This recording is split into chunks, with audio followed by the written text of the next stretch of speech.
Morning everyone, how are you all. आज हम लोग डिस्कस करने वाले हैं sequences, mappings, mutable and immutable data types and sets का।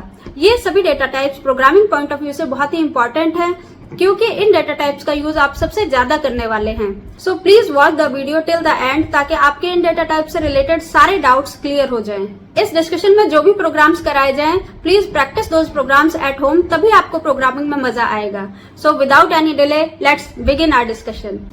Now let's talk about sequences. Sequences data items का ऑर्डर्ड कलेक्शन होता है जिसमें प्रॉपर इंडेक्स दिया जाता है हर डेटा आइटम को। जैसे कि हम लोग अगर क्यू की बात करें तो जब फर्स्ट पर्सन आएगा तो उसे first position, first index, second person, second position, second index, third person, third position, third index and so on. उसी तरीके से हम जैसे जैसे सीक्वेंसेस में डेटा आइटम्स एंटर होते चले जाते हैं उसी तरीके से हम उनको इंडेक्सिंग प्रोवाइड करते चले जाते हैं। इंडेक्सिंग हमेशा न्यूमेरिकल ऑर्डर में ही होती है, 0, 1, 2, 3, 4 and so on. Sequences Python में 3 टाइप्स के होते हैं, list, tuples and strings. Okay, let's discuss about strings. String is a group of characters. ये कैरेक्टर्स कुछ भी हो सकते हैं, चाहे अल्फाबेट हो, डिजिट हो, स्पेशल कैरेक्टर्स हो, इवन स्पेसेस भी इसमें इंक्लूड होते हैं। स्ट्रिंग को हमेशा हम लोग सिंगल कोट, डबल कोट या ट्रिपल कोट में एनक्लोज करते हैं। अगर हम स्ट्रिंग को डबल कोट या सिंगल कोट में एनक्लोज करते हैं ये दोनों सेम है, लेकिन अगर हम ट्रिपल कोट में एनक्लोज करते हैं इसका मतलब we are supporting multiple line strings.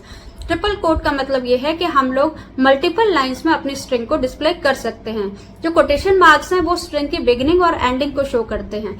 Most important बात ये है कि हम लोग स्ट्रिंग पर कोई भी न्यूमेरिकल ऑपरेशन परफॉर्म नहीं कर सकते, चाहे हमारी वैल्यूज न्यूमेरिकल ही क्यों न हो। तो चलिए हम लोग स्ट्रिंग को प्रोग्रामिंग के थ्रू समझने की कोशिश करते हैं। Let's talk about string sequencing.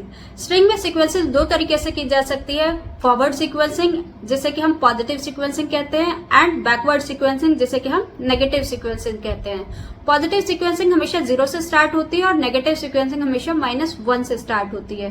Positive starts from left to right and negative starts from right to left. चलिए हम लोग फॉरवर्ड इंडेक्सिंग की बात करते हैं। मैंने एक स्ट्रिंग ली है लर्न स्मार्ट। लर्न स्मार्ट में जब हम फॉरवर्ड इंडेक्सिंग करेंगे तो ये लेफ्ट टू राइट जाएगी और 0 से स्टार्ट होगी और इंक्रीजिंग ऑर्डर में ही इंडेक्सिंग होती है, 0, 1, 2, 3, 4, 5, 6, 7, 8, 9 because we are having 10 digit, 10 alphabets, तो इसीलिए हमारी जो इंडेक्सिंग है वो 0 to 9 गई है। जब हम बैकवर्ड इंडेक्सिंग की बात करते हैं तो बैकवर्ड इंडेक्सिंग में -1 से स्टार्ट होगी और जाएगी ये number of characters in the strings, तो -1 to -10 ये हमारी स्ट्रिंग की इंडेक्सिंग हुई है। चलिए अब हम लोग समझते हैं कि स्ट्रिंग को एक्सेस किस तरीके से किया जाता है। अभी इसके फंक्शंस और मेथड्स के बारे में समझते हैं। स्ट्रिंग के फंक्शंस और स्ट्रिंग में कौन कौन से ऑपरेटर्स होते हैं। देखिए सबसे पहले हम लोग समझते हैं स्ट्रिंग फंक्शंस के बारे में। इसमें पहला फंक्शन होता है CHR फंक्शन। ये फंक्शन किसी भी कैरेक्टर को इंटीजर में कन्वर्ट करने के लिए यूज होता है। Next is ord function that is use to convert any character to its integer value. आपको पता ही होगा कि हर एक कैरेक्टर की कोई ना कोई एक इंटीजर वैल्यू होती है जिसको कि बाइट फॉर्म में कन्वर्ट करके कंप्यूटर यूज करता है। Next is length function that always returns the length of the string. Next is string function. String function एक इनबिल्ट फंक्शन है जो कि किसी भी ऑब्जेक्ट को स्ट्रिंग फॉर्म में रिप्रेजेंट करने के लिए यूज किया जाता है। Next we will talk about the operators. Operators इसमें होते हैं प्लस, मल्टीप्लाई और कुछ मेंबर ऑपरेटर्स होते हैं इन एंड नॉट इन। हम इन सभी फंक्शंस को और इन सभी ऑपरेटर्स को प्रोग्रामिंग के थ्रू समझने की कोशिश करेंगे। चलिए अब हम एक स्ट्रिंग लेते हैं S1, learn string, another string S2, smart, another string S3, classes. अभी इन तीनों स्ट्रिंग्स में कोई भी डिफरेंस नहीं है। तीनों स्ट्रिंग्स लर्न, स्मार्ट, क्लासेस हमारी मल्टी लाइन सपोर्ट नहीं करती हैं। अब मैंने प्रिंट कराया S1 plus S2 plus S3। Plus operator concatenation operator होता है। मैंने तीनों स्ट्रिंग को कॉन्कैटिनेट कर दिया और हमारा रिजल्ट आ गया लर्न, स्मार्ट, क्लासेस। अब मैं चाहती हूँ कि ये जो रिजल्ट है ये गैप के साथ प्रिंट हो। तो देखिए कैसे होता है ये। मैं डबल इन्वर्टेड कॉमास के थ्रू या सिंगल इन्वर्टेड कॉमास के थ्रू बीच में गैप प्रिंट करा सकती हूँ। देखिए कैसे ये गैप प्रिंट होगा, learn smart classes. Control B से प्रोग्राम रन होता है और हमेशा पाइथन प्रोग्राम को .py एक्सटेंशन से ही सेव किया जाता है। एडिटर आप कोई भी यूज़ कर सकते हैं।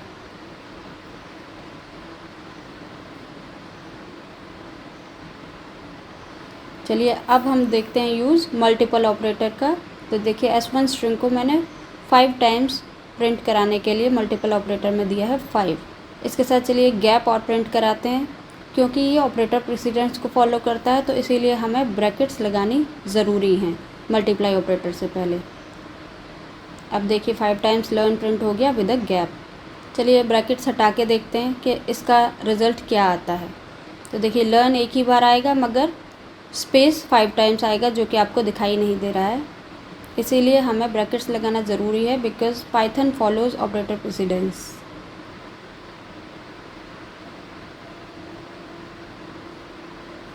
अब हम लोग देख रहे हैं यूज़ इन ऑपरेटर का। तो देखिए S2 में मैं स्ट्रिंग S फाइंड कर रही हूँ तो ऑब्वियसली S है उसमें, तो ट्रू आया है।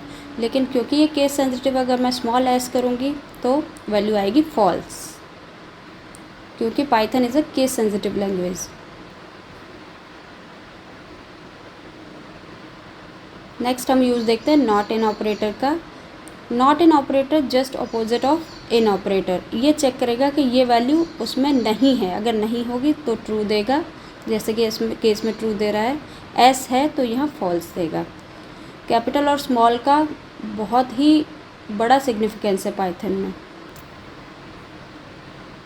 अब चलिए हम लोग देखते हैं length operator in string. S2 की स्ट्रिंग है 5, तो इसने 5 प्रिंट कर दी। इसी में हम कॉन्केटिनेट कर देते हैं स्ट्रिंग्स को S1 प्लस S2, तो लेंथ हो गई 10।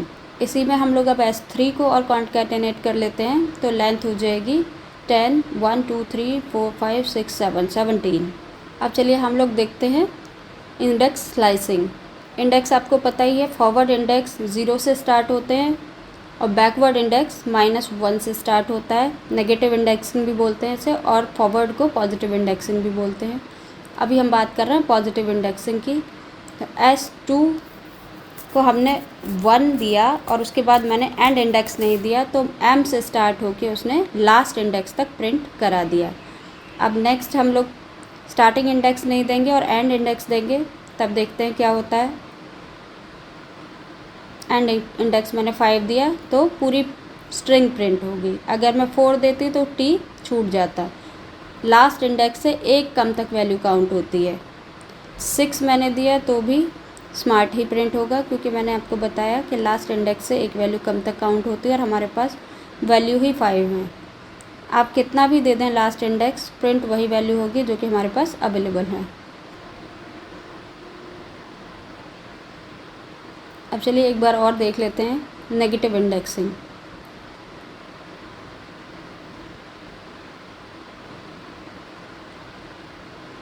हमने लिया -7 और लास्ट इंडेक्स नहीं दिया तो क्लासेस प्रिंट हो गया, बिकॉज S3 इज क्लासेस।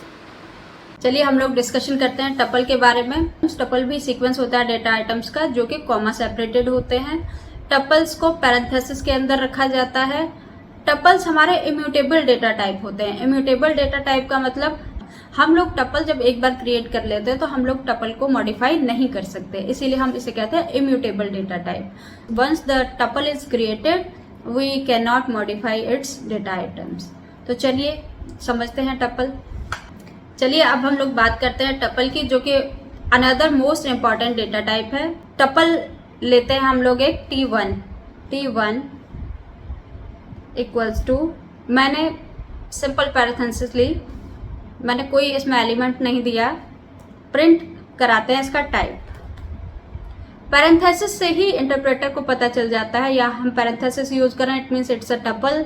अगर हम बिग ब्रैकेट्स यूज कर रहे हैं it means it's a list. अगर हम कर्ली ब्रेसेस यूज कर रहे हैं it means it's a dictionary. ये जो ब्रैकेट्स यूज की हैं उससे ही पता चलता है कि हमारा जो डेटा टाइप है वो क्या है। प्रिंट करते हैं चलिए टाइप T1। देखिए ये टाइप है टपल। अब चलिए इसमें मैं एक एलिमेंट इंसर्ट करती हूँ। टपल में मैंने एक एलिमेंट इंसर्ट किया। T1 equals to 2। अब मैं इसका टाइप प्रिंट करती हूँ।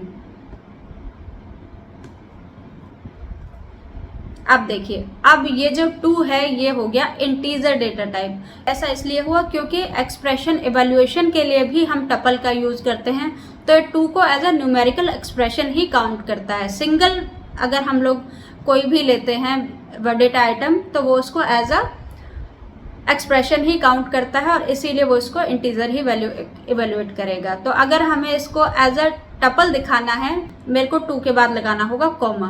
हम लोग सिंगलेटन टपल अगर देते हैं तो सिंगलेटन मतलब एक ही एलिमेंट हो, सिंगलेटन टपल हम लोग हमेशा कॉमा के साथ देते हैं। अब इसको जब मैं रन कराऊंगी तो ये भी हो जाएगा टपल टाइप का। चलिए, टपल में अब हम लोग देखते हैं पैकिंग एंड अनपैकिंग। इंडेक्सिंग बिल्कुल सेम है जैसे लिस्ट में होती आई है, जैसे स्ट्रिंग में होती आई है। स्लाइसिंग भी बिल्कुल सेम है जैसे लिस्ट में होती है, जैसे कि स्ट्रिंग में होती है। चलिए, अब हम लोग देखते हैं इसकी पैकिंग एंड अनपैकिंग। देखिए, सबसे पहले हम देखते हैं पैकिंग। टी में हम लोगों ने एलिमेंट्स दे दिए 1, 2, 3, 4। ये तो हो गई पैकिंग। इसको हम लोग प्रिंट कराते हैं।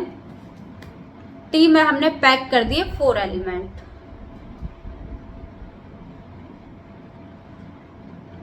प्रिंट करा दिया हमने T1।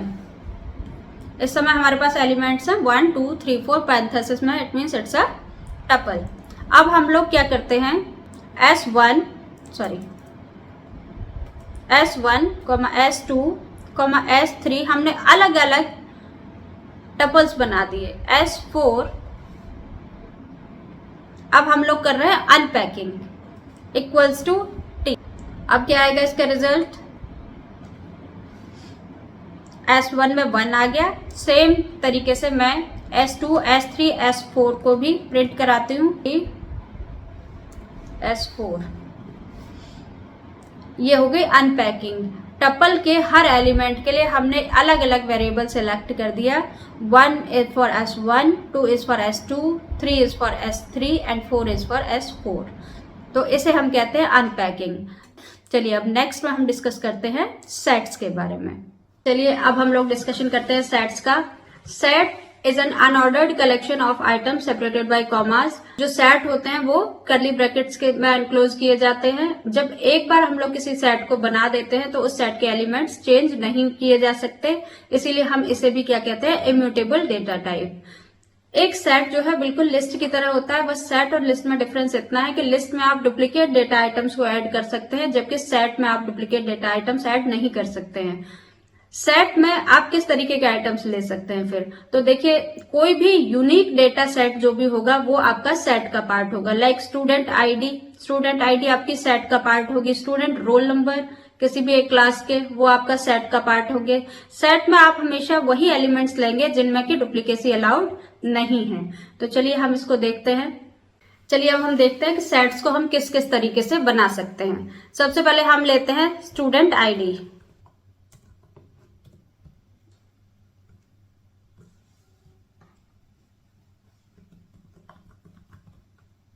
अब हम इसे प्रिंट कराते हैं। एक मैंने स्ट्रिंग ली है स्टूडेंट आईडी, कॉमा जो मैंने सेट लिया है स्टूडेंट आईडी। चलिए देखते हैं क्या प्रिंट होता है। देखिए, जो मैंने स्ट्रिंग ली थी वो आ गई है स्टूडेंट आईडी और इसके अंदर सेट के डेटा आइटम्स आ गए हैं 1, 2, 3, 4, 5, 6। और क्या हम लोग इसमें इंसर्ट कर सकते हैं, वॉबल।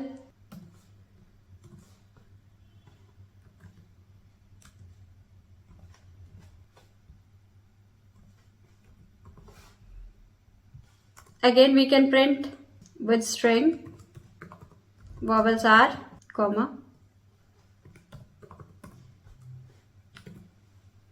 ये भी प्रिंट हो गए।